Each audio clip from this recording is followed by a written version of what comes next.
Good day, Rhythm of Life community. My name is Lollie Smith. I'm a psychologist, and Tom and Audrey Marie asked me to share some thoughts with you today. The first thing that I'd like to talk about is the fact that we are in the midst of a trauma. One of the experts in the area of trauma work is Bessel van der Kolk, and he states that the following elements defines a trauma. The first aspect is a lack of predictability. And currently, we have no predictability about when or how this virus and the effects of it would come to an end. Every time our president talks to us, we wonder, are we moving to level 3? Are we moving to level 2? Are we going back to level 5? We are not sure when a vaccine for this virus will be available.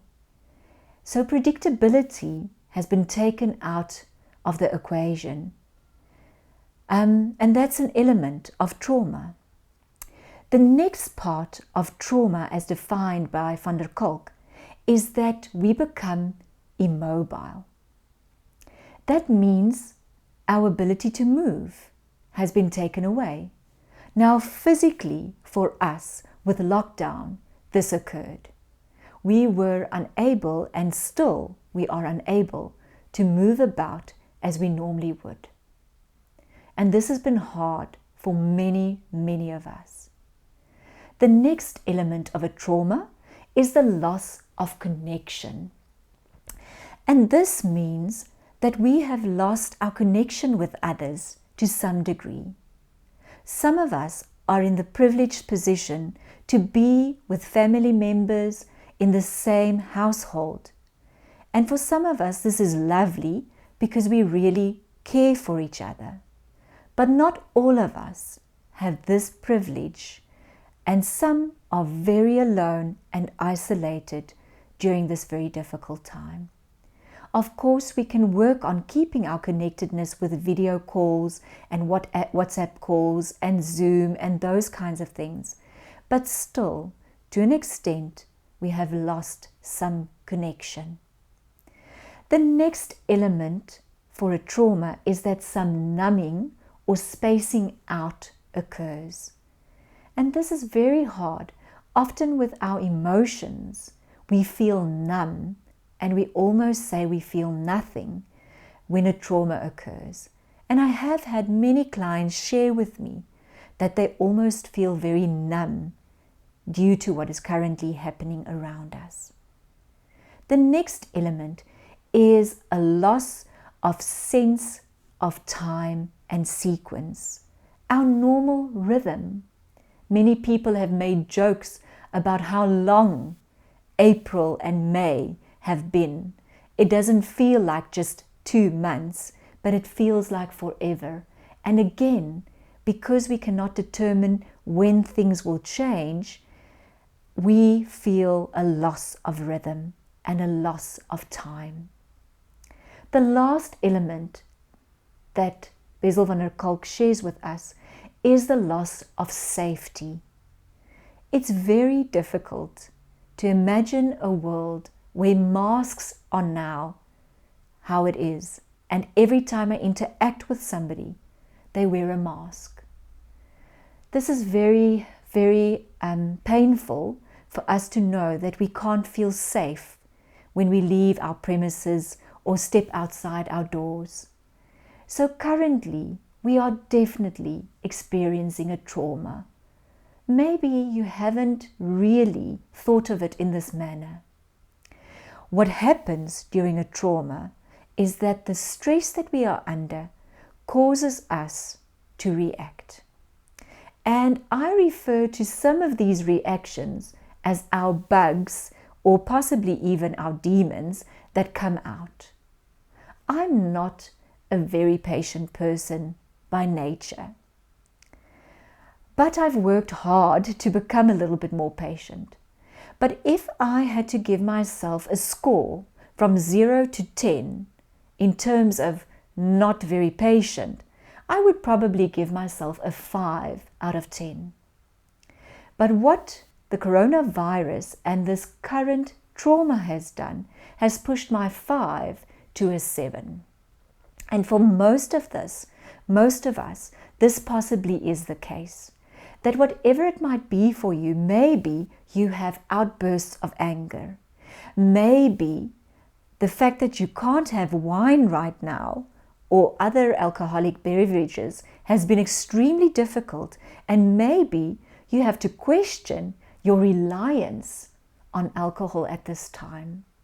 Maybe there is a bit of an addiction which you've never ever realized, but this trauma is causing that to come out. Maybe you are an extremely irritable person under the current circumstances.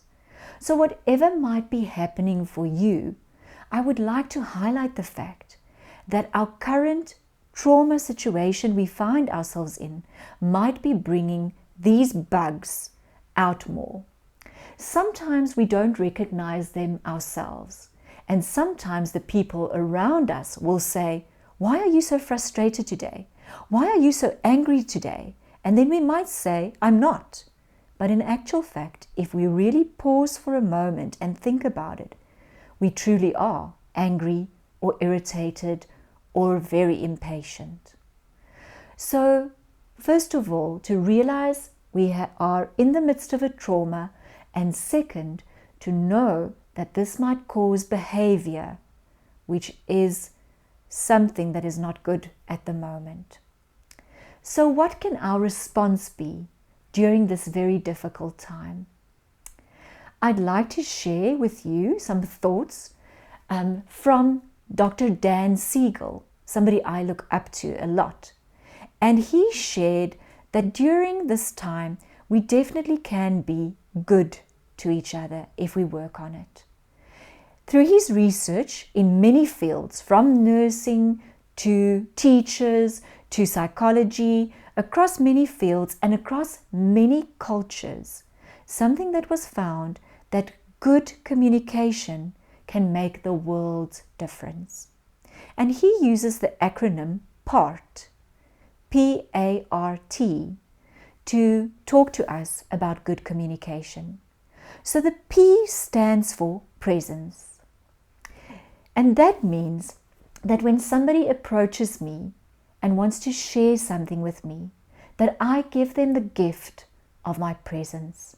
And that means that I'm open to receive the message that they want to share. And in all its complexity, that means the verbal as well as the non-verbal and the body cues that they bring to share their message. That's the P part of part. The next one is the A, and that stands for attunement. Now that I've been present and I've listened to the message, attunement means that I would truly aim to understand what the person is sharing with me. And I can use the phrase, "What I'm hearing you say is," to make sure that I have heard correctly. So now we have the P and we have the A. The R stands for resonate. And resonate means that I have the ability to respond effectively in a timely manner to what I've heard with kindness and compassion. So if, for example, someone in my house says, "I'm feeling really sad about something that happened," I can respond by saying, "I can see you sad. I can see this upset you terribly. I'm really sorry this happened to you," even when I wasn't the one that caused the sadness. This means I feel with you. It does not mean I take your sadness on and find it hard to bear it because it's not mine, but I can feel with you. And if we have the A, the P, the A, and the R, that leads to the last part, and that is trust. And trust has an amazing effect not only on our emotions, but on our whole body. James Cohen, is a neuroscientist from the University of Virginia. And he had done an experiment where he asked people to sign up, and people do actually sign up for this experiment, where he asks them to lie in an MRI machine to monitor the brain. And while they are lying there, they will receive a small little shock. This shock is administered either with nobody holding their hand, either with a stranger holding their hand, or thirdly, with a person that they truly trust that's holding their hand. What he and his colleagues then looked for is how pain registers in the brain. The experiment showed that when people were holding a person they trust's hand, pain registered less in the brain. So literally, being with somebody you trust and holding their hand can cause less pain, even in a painful situation. Unfortunately, currently, with our social distancing in place, we can't often hold hands with friends and family. But there is a way to hold somebody without physically holding them. And that is the word part that we've just talked about. So I want to encourage you to realize that we are currently, all of us, experiencing a trauma. It's the first time in my private practice that myself and my clients are having the same trauma at the same time. So we are all experiencing a trauma.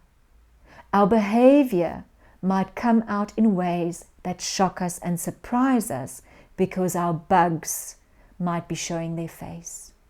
And thirdly, we can respond in a kind way to each other if we choose to do so. Thank you and goodbye.